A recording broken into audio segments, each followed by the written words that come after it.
नमस्कार दोस्तों। आज हम आपको जैन धर्म के एक ऐसे चमत्कारी तीर्थ की कथा सुनाने जा रहे हैं जिसके बारे में कहा जाता है कि यहाँ विराजमान भगवान पार्श्वनाथ की प्रतिमा बिना किसी सहारे के हवा में विराजमान है। ये कथा केवल आस्था की नहीं है बल्कि अटूट भक्ति, दृढ़ संकल्प और दिव्य चमत्कारों की भी है। जैन परंपरा के अनुसार आज से लगभग 12 लाख वर्ष पूर्व भगवान श्री मुनि नाथ के शासन काल में लंका के महान सम्राट वासुदेव राजा रावण का शासन था। रावण के बहनोई अर्थात उनके बहन के पति अपर लंका के राजा खर थे। वे जैन धर्म के परम उपासक, अत्यंत विद्वान और अनेक विद्याओं के ज्ञाता थे। उनके छोटे भाई का नाम दूषण था। एक दिन राजा के अत्यंत महत्वपूर्ण कार्य से राजा खर और उनके भाई दूषण उस समय के दिव्य वायु विमान से यात्रा पर निकले।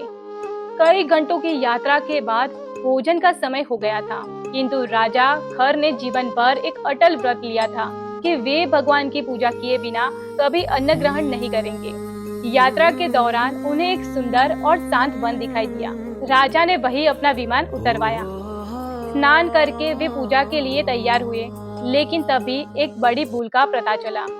सेवक घबराए हुए राजा के सामने आए और हाथ जोड़कर बोले, महाराज, हमसे बहुत बड़ी भूल हो चुकी है। पूजा के लिए आवश्यक भगवान की प्रतिमा महल में ही रह गई है। ये सुनते ही सभी चिंतित हो गए। उस समय वापस लंका जाकर प्रतिमा लाना संभव नहीं था और दूसरी ओर राजा अपने नियम को तोड़ने वाले नहीं थे। कहा जाता है कि जब मनुष्य अपने धर्म और संकल्प पर अडिग रहता है तब प्रकृति भी उसकी सहायता करती है। शायद वही वो क्षण था जहां से इस अद्भुत कथा का आरंभ होने वाला था। राजा खर स्वयं अनेक विद्याओं के ज्ञाता थे। उन्होंने अपने सेवकों को आदेश दिया कि वन से गाय का गोबर, मिट्टी और गौ-रव लाए जाए।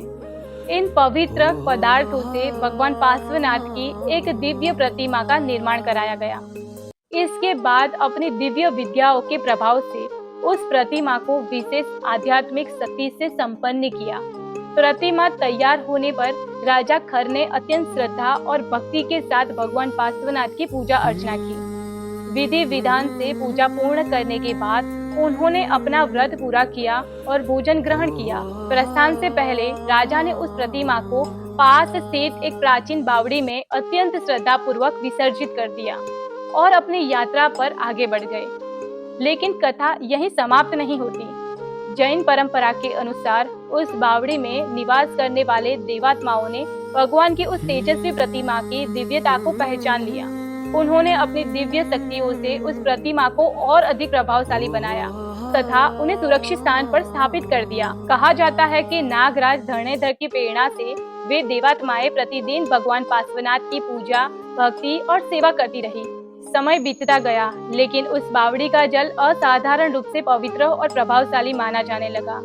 श्रद्धालुओं की मान्यता है कि भगवान के स्पर्श से वो जल इतना पवित्र हो चुका था कि हजारों वर्षों बाद असंख्य लोगों ने उसके उपयोग से तन और मन की अनेक पीड़ाओं से राहत प्राप्त की। कौन जानता था कि आने वाले समय में यही पवित्र बावड़ी एक ऐसे राजा का जीवन बदल देगी जो असहनीय पीड़ा से गुजर रहा था। समय का चक्र निरंतर आगे बढ़ता रहा। सदियां बीत गई।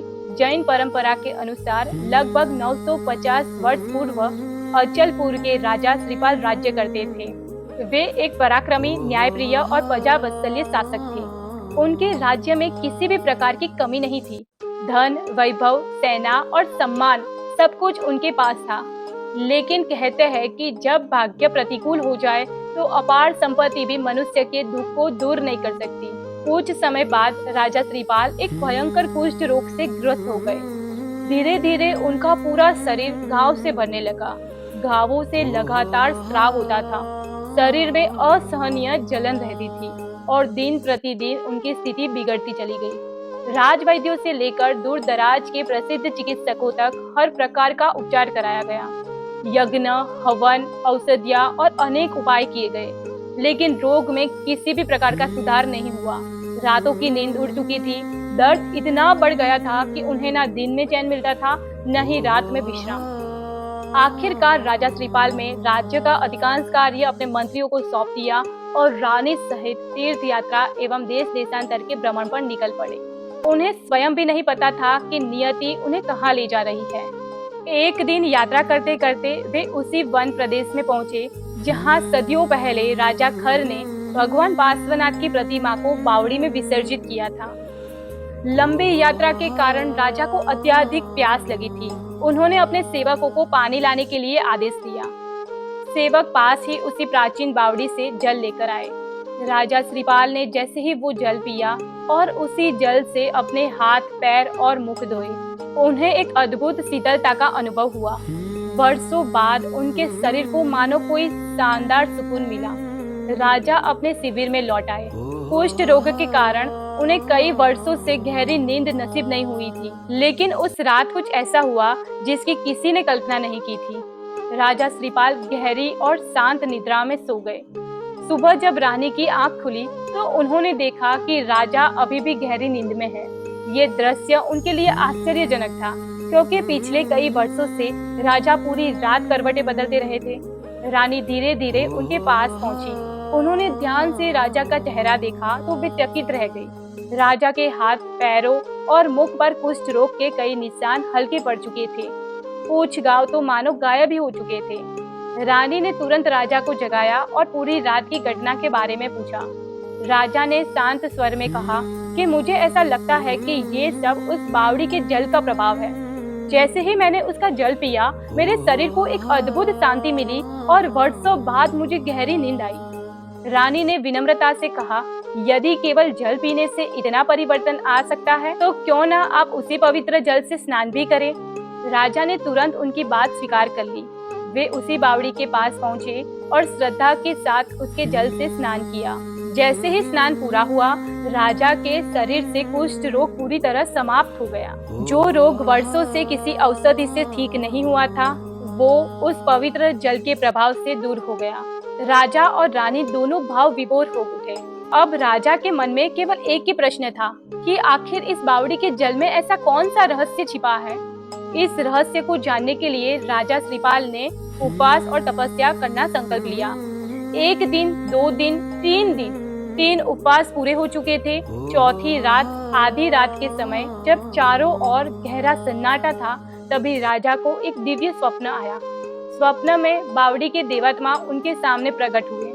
उन्होंने राजा को भगवान पार्श्वनाथ की दिव्य प्रतिमा के दर्शन कराए और कहा कि राजन, तुम्हारा कुष्ठ रोग किसी साधारण औषधि से नहीं, बल्कि भगवान पार्श्वनाथ की दिव्य प्रतिमा के प्रभाव से पवित्र हुए इस जल के कारण समाप्त हुआ है। देवात्मा ने आगे कहा कि हजारों वर्षों से ये प्रतिमा इसी बावड़ी में विराजमान है। देवगण इसकी नित्य पूजा और आराधना करते हैं। असंख्य लोगों ने इस पवित्र जल के प्रभाव से तन और मन के कष्टों से मुक्ति पाई है। भगवान की महिमा सुनकर राजा श्रीपाल की आंखें श्रद्धा से भर आई। उन्होंने हाथ जोड़कर देवात्मा से विनती की कि यदि ऐसा है तो कृपा करके मुझे भगवान पार्श्वनाथ की ये दिव्य प्रतिमा प्रदान कर दीजिए।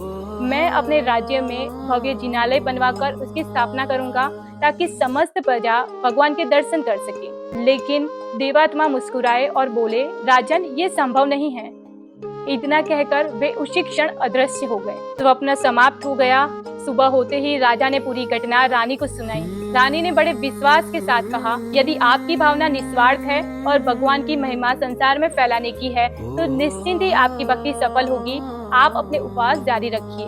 रानी के इस शब्दों ने राजा का संकल्प और भी दृढ़ कर दिया। राजा ने फिर से तपस्या आरंभ कर दी। उन्हें क्या पता था कि 8वीं रात स्वयं नागराज धर्मेंद्र उनके सामने प्रकट होने वाले हैं। आगे की कथा जानेंगे पार्ट 2 में। हमें सब्सक्राइब जरूर कर लीजिए अगर आपको ये कथा पसंद आई हो।